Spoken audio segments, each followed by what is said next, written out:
হ্যাঁ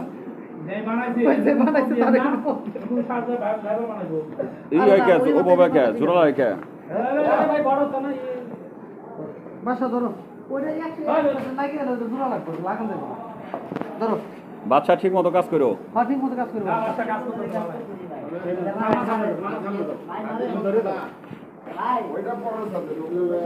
হ্যাঁ ধরো তুমি কান্দ তুমি